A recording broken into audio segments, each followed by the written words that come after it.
Everyone, आज हम सीखेंगे पार्ट्स ऑफ स्पीच। लेकिन पार्ट्स ऑफ स्पीच में हमको पता है कि पार्ट्स ऑफ स्पीच में 8 पार्ट्स ऑफ स्पीच है।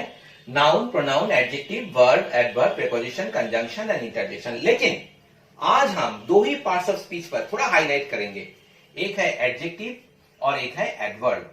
क्यों? क्योंकि इतने सारे जो पार्ट्स ऑफ स्पीचेस है सभी जो है ये महत्वपूर्ण है, लेकिन उसमें से एडजेक्टिव और एडवर्ब जो है ये थोड़ा कंफ्यूजिंग है। बहुत सारे कॉम्पिटिटिव एग्जाम्स है, बहुत सारे स्कूल के एग्जाम्स है जहां पे एक सेंटेंस दिया जाता है, एक वर्ड को हाईलाइट किया जाता है और पूछा जाता है कि भाई ये जो हाईलाइटेड वर्ड है, ये जो अंडरलाइंड वर्ड है, ये कौन सी पार्ट्स ऑफ स्पीच है। तो उसको आज हम थोड़ा क्लियर करेंगे, क्योंकि ज्यादातर जो है वो एडजेक्टिव या एडवर्ब में से दिया जाता है। ठीक है, तो देखो ये जो पार्ट्स ऑफ स्पीचेस है ना, ये 8 पार्ट्स ऑफ स्पीच है, इसको हम एक सीरियल नंबर दे रहे हैं।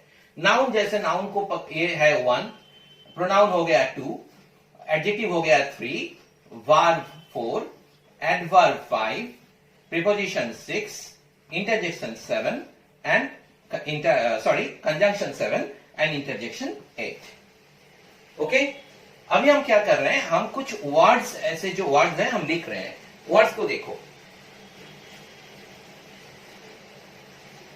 gladly, foolishly, brotherly, badly,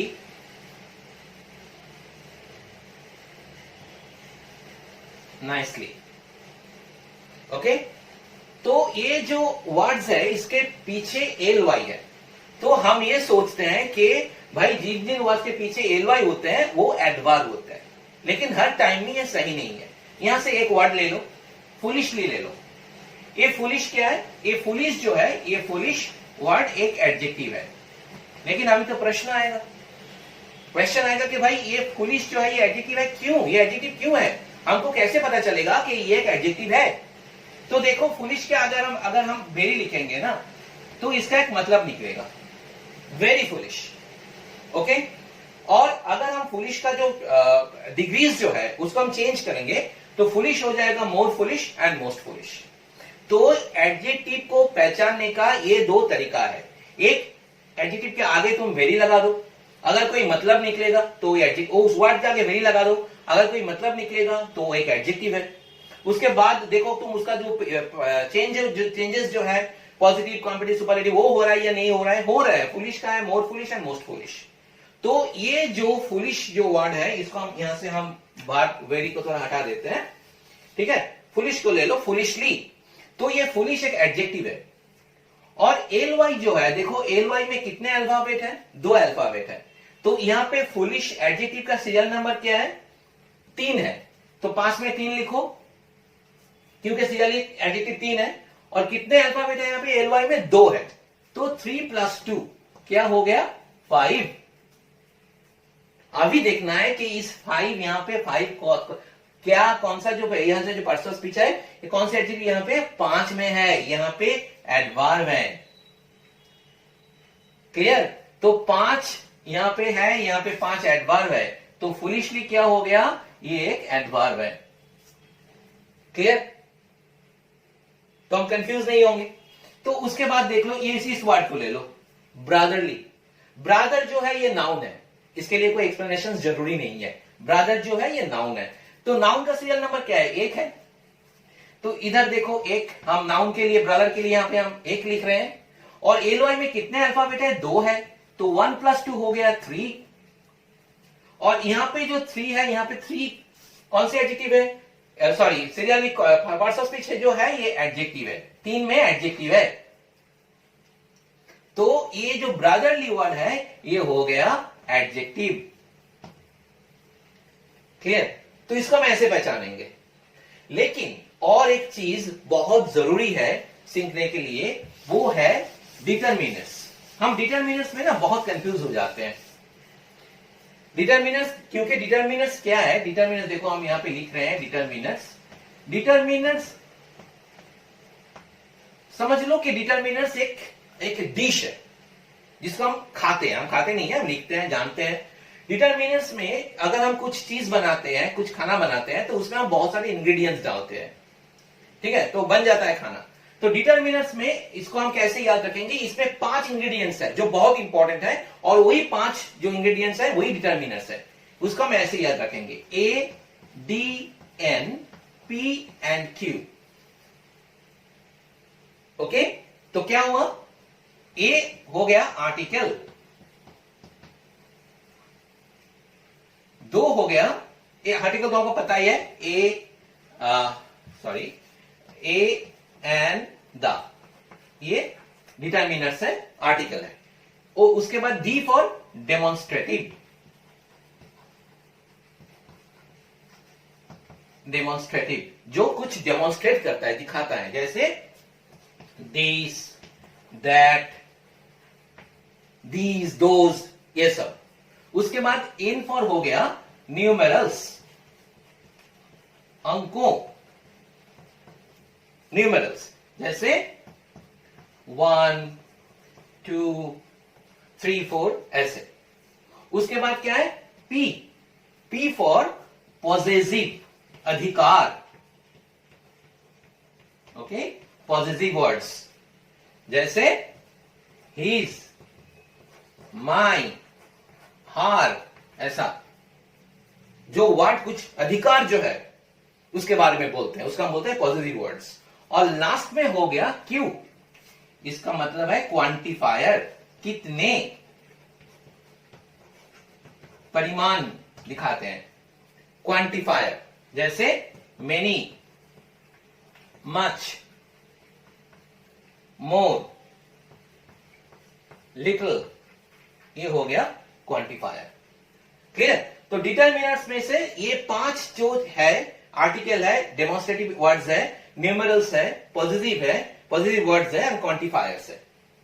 इसको हम कैसे, इसका जो यूजेस है, इसको हम कैसे करते हैं, देखो ये जो डिटर्मिनर्स है ना, ये बहुत ही पावरफुल है, ये बहुत ही शक्तिशाली है।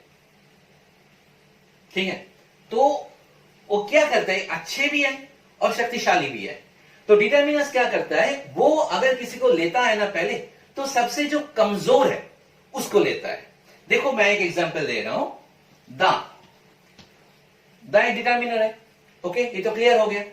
तो ये क्या करता है, सबसे पहले ये इसको, जैसे मैंने बोला कि सबसे कमजोर जो है उसको लेता है। तो ये सीरियल को देख लो, ये कोड नंबर्स को देख लो, देखो सबसे कम कोड नंबर किसका है, नाउन का है। तो डिटर्मिनर क्या करता है, सबसे पहले वो नाउन को लेता है। मैं एक एग्जांपल दे रहा हूं, बॉक्स, ये बॉक्स क्या हो गया, नाउन। ठीक है, तो डिटर्मिनर सबसे पहले नाउन को लेता है। अगर किसी भी सेंटेंस में 2 वर्ड है, उसमें से एक ये आर्टिकल है, डिटर्मिनर है, तो उसके बाद जो वर्ड होगा वो नाउन ही होगा, नाउन को छोड़ के और कुछ भी नहीं होगा। ठीक है, ये डिटर्मिनर्स, जैसे मैंने बोला, बहुत शक्तिशाली है, ये बहुत पावरफुल है। तो ये सबसे कमजोर को ले लेता है, बोलता है, नाउन को बोलता है, आजा तू मेरे पास आजा, मैं तुझको ले लेता हूं मेरे साथ। तो डिटर्मिनर्स पहले नाउन को लेता है। ओके, अभी देखो, अगर हम और एक वर्ड लिख रहे हैं और एक सेंटेंस लिख रहे हैं, द हेवी बॉक्स। ठीक है, ये भी एक सेंटेंस है। तो बॉक्स, मैंने क्या बोला कि द तो है ही डिटर्मिनर, बॉक्स हो गया भाई नाउन, ये डिटर्मिनर है, ये नाउन है। तो बीच में ये कौन जो वर्ड है, ये क्या है, बीच में जो वर्ड है ये एडजेक्टिव है। क्यों, ये रूल है। अगर एक सेंटेंस में 3 वर्ड है, डिटर्मिनर शुरू में है, लास्ट में नाउन है, बीच में जो वर्ड आएगा वो एडजेक्टिव ही होगा। तो ये हेवी हो गया एडजेक्टिव। क्लियर? और एक सेंटेंस देखो, द वेरी हेवी बॉक्स। ठीक है, तो लास्ट में तो है ही नाउन, नाउन भाई वो पीछे बैठा हुआ है।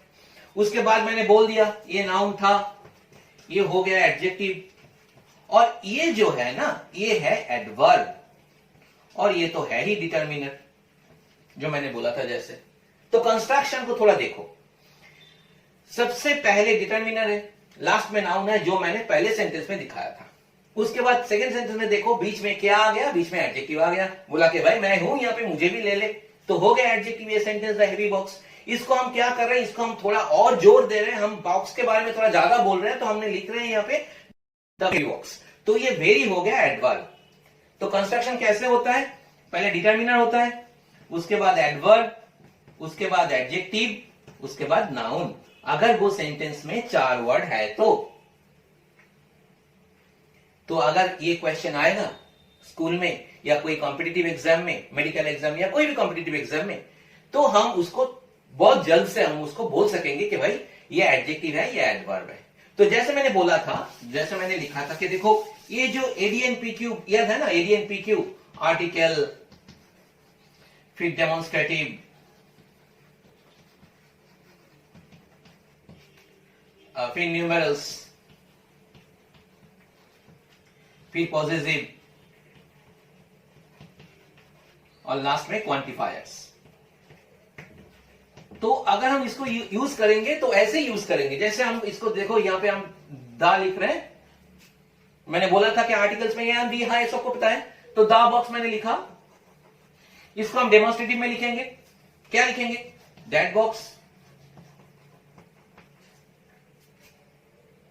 न्यूमेरल्स में लिखेंगे वन बॉक्स,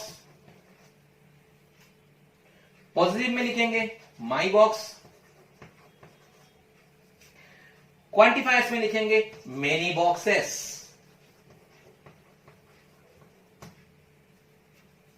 तो वैसे ही हम जो एडजेक्टिव्स है ऐसे उसको यहां पे यूज करेंगे, the heavy box, that heavy box, one heavy box, my heavy box and many heavy boxes. Clear? Adverb को लाएंगे वैसे ही लाएंगे, the very heavy box, that very heavy box, one very heavy box, my very heavy box and many very heavy boxes. हो गया clear? तो शायद इसको हम ऐसे याद रखेंगे तो कभी भी हम कंफ्यूज नहीं होंगे भाई कौन सी वर्ड एडजेक्टिव है और कौन सी वर्ड एडवर्ब है। मैं एक एग्जांपल दे रहा हूं, और एक एग्जांपल, और ये लास्ट एग्जांपल है, और मुझे ये यकीन है कि जिंदगी भर हम इसको नहीं भूलेंगे। ठीक है, एक सेंटेंस देख लो, she is the only survivor. ठीक है, वो बच गई, वो अकेली जो है वो बच गई। तो या फिर सर्वाइवर जो है, देखो दा जो है ये क्या है, ये एक आर्टिकल है,